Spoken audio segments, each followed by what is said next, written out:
Alright, welcome back to the Bicentennial Barn for a little more on our mini-series on moving this covered wagon to save it and get it out of my way. I've determined it would be a lot easier if I can move it to flat ground so I can get the wheels on it. So I need to pick it up somehow. Basically, the best bet is to pick it up with the excavator. So I've never picked up a covered wagon with an excavator. But how hard could it be? So I take all the straps out of my car, do some kind of irrelevant tests with chunks of concrete, determine I don't have enough straps, come back the next day with a giant Made in America strap that can lift 16,000 pounds.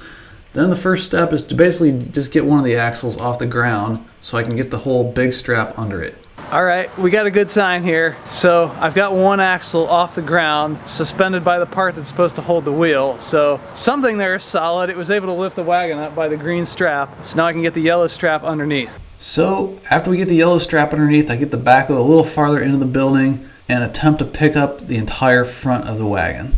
I've got the front completely off the ground and I'm kind of finding myself wondering what that actually bought me.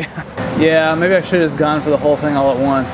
Well, let's do that then. So I get that backhoe farther into the little barn, and basically this is just a lot of tweaking. I have to put the straps on, pick it up, scoot it around, see how it moves when I pick it up, and try to get it approximately balanced as best I can, and then I just pick the sucker up. Well, it's hanging there, but I seem to have neglected the fact that the arm is too high to back out of the little barn now. Yeah, that sucks.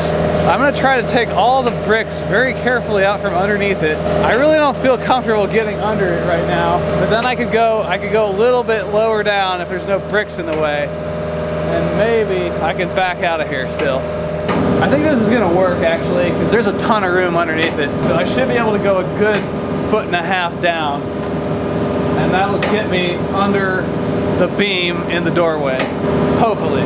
So lots more tweaking and scooting and adjusting and pushing, and this took forever. I really wish I had another person right now. That would make this a hell of a lot easier.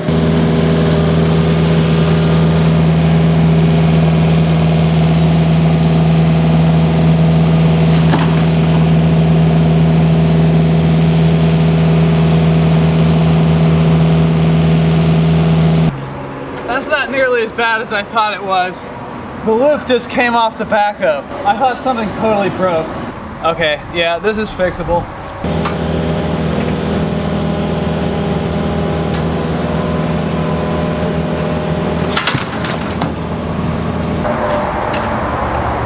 Okay. This is proving to be really sketchy, as is probably evidenced by the fact that it just fell off twice in a row. It's just too damn big to hold it without it hitting the backhoe. So it's swinging back and forth, and it's hitting me and the backhoe, and I'm trying to keep it steady. So I tried to go up higher, forgetting that I don't have as much of a hook that way. Somebody stopped in my driveway. They're probably wondering a little more about me than I am of them at about this point. Anyway, I'm kind of point of no return now because it's laying in the middle of the driveway. Not really ideal place to leave the covered wagon. I'm gonna reevaluate here what to do. I think the solution is he's just not going much farther than this.